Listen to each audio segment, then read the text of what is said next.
Husband wife کے بیچ میں جدائی ڈالنا، یہ شیطان کا ایک بہت بڑا ہدف ہے.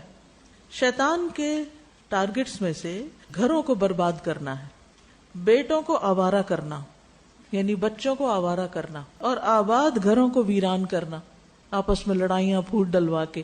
یہ شیطان کا بہت پسندیدہ مشغلہ ہے.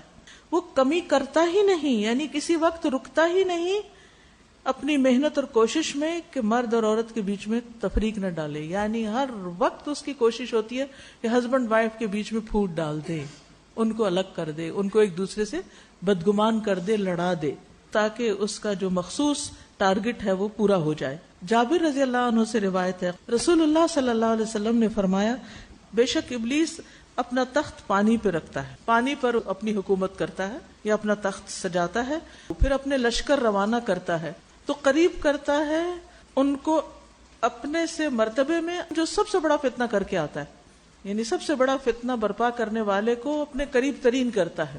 ان میں سے ایک آتا ہے فیقول، تو وہ کہتا ہے میں نے اس شخص کو چھوڑا ہی نہیں یہاں تک کہ اس کے اور اس کی بیوی کے درمیان جدائی ڈال دی. میں پیچھے لگا رہا میاں بیوی میں پھوٹ ڈلوا دی. تو اس کو اپنے قریب کرتا ہے، کہتا ہے تم کتنے اچھے ہو. تو شیطان میاں بیوی میں نفرت پیدا کرتا ہے، اور اس کے چیلوں میں سے، کارندوں میں سے، اس کے لشکروں میں سے جو اس کا سپاہی میاں بیوی کو لڑا کے آتا ہے اس کو وہ حق کرتا ہے اور اس کے سر پہ تاج پہناتا ہے. ایک اور روایت میں، اور اس میں آپ دیکھیے کہ وہ جو شیطان روانہ کرتا ہے اس کا جو ورکر ہے وہ کہتا ہے میں پیچھے لگا ہی رہا حتیٰ کہ لڑا کے آیا ہوں، اب لڑا چکا ہوں، اب رپورٹ دینے آیا ہوں. یعنی صرف ابلیس نہیں، اس کے جو کارندے ہیں وہ بھی بڑے محنتی ہیں، وہ بھی ایک ایک کے پیچھے کام میں لگے رہتے ہیں حتیٰ کہ اپنا کام کر جائیں. کیونکہ اس سے کیا ہوتا ہے، گھر ٹوٹتا ہے. جب میاں بیوی لڑتے ہیں اور روز کی لڑائیاں بچوں کے اوپر بہت برا اثر ڈالتی ہیں، اور اگر ماں باپ الگ ہو جائیں تو بچوں کے غم کا کوئی ٹھکانہ نہیں. اور پھر وہ بچے جو اس حال میں یا تو اکیلے باپ کے ساتھ پلتے ہیں، سنگل پیرنٹ، یا اکیلی ماں کے ساتھ پلتے ہیں، ان کی زندگی میں کمی رہ جاتی ہے. پھر یعنی ماں باپ کے جیتے جی وہ یتیم یا مسکین ہوتے ہیں بےچارے. پھر کیا ہوتا ہے کہ بعض اوقات وہ نفسیاتی مریض بن جاتے ہیں.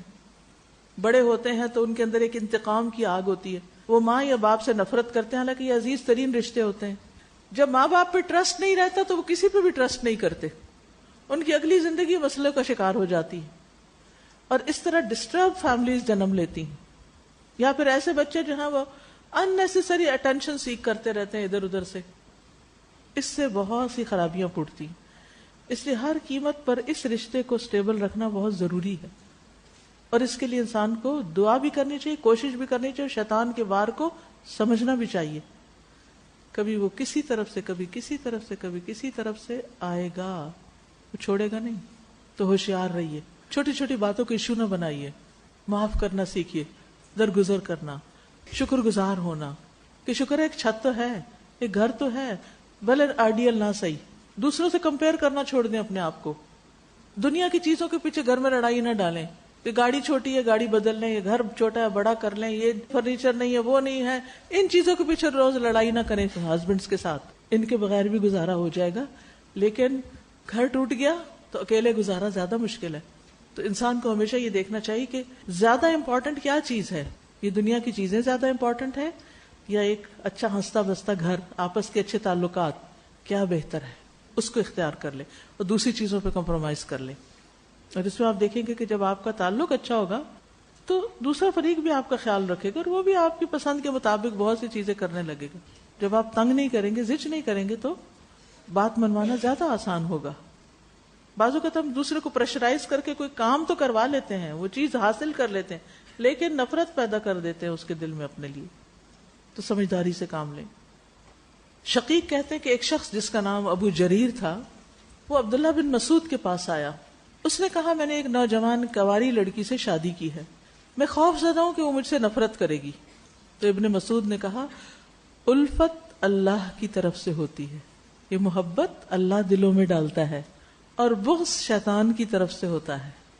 شیطان چاہتا ہے کہ تمہارے لیے اس چیز کو ناپسندیدہ کر کے دکھائے جو اللہ نے تمہارے لیے حلال کی ہے.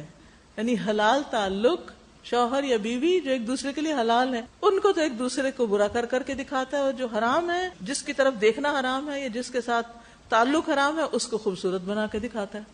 یہ شیطان کا وار ہے، اس سے پھر لڑائیاں ہوتی ہیں. یہ باہر کی عورتیں تو بہت اچھی لگتی ہیں اور ان کے ساتھ ہنس ہنس کے شوہر بات کر رہا ہے، گھر میں آ کے بیوی بہت ہی بری لگتی ہے، وہ بات کرتی ہے تو بری لگتی ہے، وہ اٹھتی ہے تو بری لگتی ہے، وہ بیٹھتی ہے تو بری لگتی ہے، ہر چیز ہی بری لگتی ہے. اور یہ بھی شیطان کا ایک وار ہوتا ہے، اس لیے اس میں بہت احتیاط کی ضرورت ہے.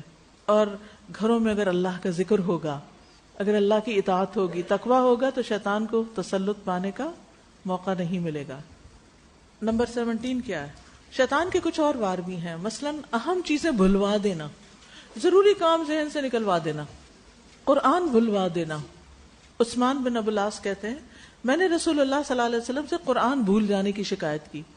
آپ نے میرے سینے پہ ہاتھ مارا اور فرمایا اے شیطان عثمان کے سینے سے نکل جا.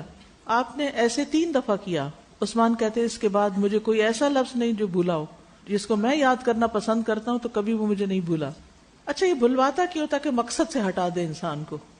اب یاد ہوگا کہ موسیٰ علیہ السلام جب نکلے تھے اپنے غلام کے ساتھ تو وہ مچھلی جب پانی میں چلی گئی تو غلام بھول گیا بتانا، تو انہوں نے کیا کہا وما انسانیہ الا الشیطان ان اذکرہ، تاکہ انسان اپنے اصل کام سے غافل ہو جائے. تو بعض اوقات ایسا ہوتا ہے نا، سب سے جو موسٹ امپورٹنٹ چیز ہوتی وہ مائنڈ سے نکل جاتی.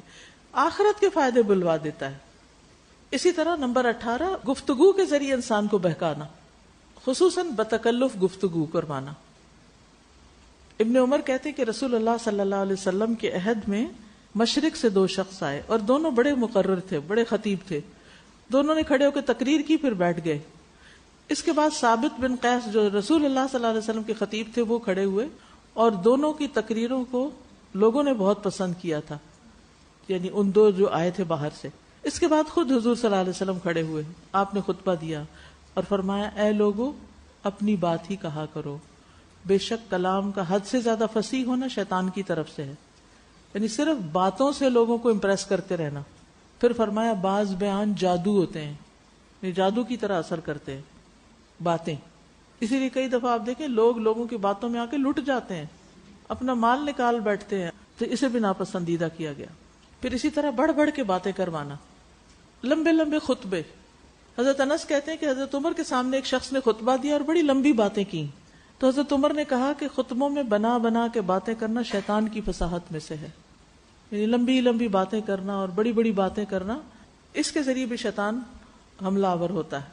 زبان کا ناحق استعمال، غلط جملے، پھر اس طرح شور شرابہ، جھوٹی افواہیں، بےہودہ شعر و شاعری.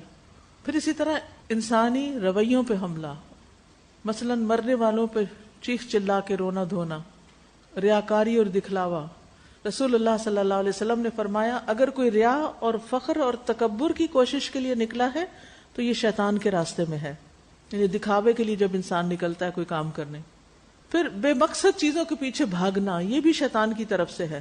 ابو ہریرہ سے مروی ہے کہ نبی صلی اللہ علیہ وسلم نے ایک آدمی کو ایک کبوتر کے پیچھے بھاگتے ہوئے دیکھا. فرمایا ایک شیطان دوسرے کا پیچھا کر رہا ہے، یعنی تم کبوتر پکڑ کے کیا کرو، وہ تو ہاتھ آنے والا ہے. تو بعض اوقات انسان ایسی چیزوں کے پیچھے لگ جاتا ہے جس کا کچھ حاصل نہیں، کچھ نتیجہ نہیں نکلنے والا، اس سے وقت ضائع کرنے والی ساری چیزیں جو ہیں وہ ناپسندیدہ ہیں.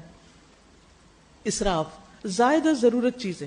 رسول اللہ صلی اللہ علیہ وسلم نے بستروں کا ذکر کیا، فرمایا ایک بستر آدمی کا، دوسرا بیوی کا، تیسرا مہمان کا، چوتھا شیطان کا. یعنی ایکسٹرا چیزیں بنا بنا کے رکھنا وہ بھی ناپسندیدہ ہے. اگر کسی کے گھر میں زیادہ مہمان آتے ہیں تو 4 بھی رکھ سکتے ہیں، 5 بھی، لیکن ضرورت کے تحت رکھے. ایسا نہیں کہ چیزوں سے الماریاں بھر کے رکھ دے اور سالوں سال ان کو نہ کھولے. سلام کا جواب نہ دینے والے کو شیطان کا جواب. رسول اللہ صلی اللہ علیہ وسلم نے فرمایا کسی مسلمان کے لیے جائز نہیں کہ 3 دن سے زیادہ اپنے کسی مسلمان بھائی سے قطع تعلقی کرے. اگر ان میں سے کسی نے دوسرے کو سلام کیا لیکن اس نے جواب نہ دیا تو سلام کرنے والے کو فرشتے جواب دیں گے اور رد کرنے والے کو شیطان. یعنی جو سلام کا جواب نہ دے وہ ایک طرح سے شیطان کا ساتھی ہے. تو یہ تھی چند چیزیں جن سے پتہ چلتا ہے کہ شیطان کن کن راستوں سے ہم پر آتا ہے. اب اس کے بعد ہم انشاءاللہ کل سے یہ دیکھیں گے کہ کیف تنجو من مکائد الشیطان، تم بچ کیسے سکتے ہو شیطان کی ان چالوں سے. اب علاج بتایا جائے گا، ٹھیک ہے.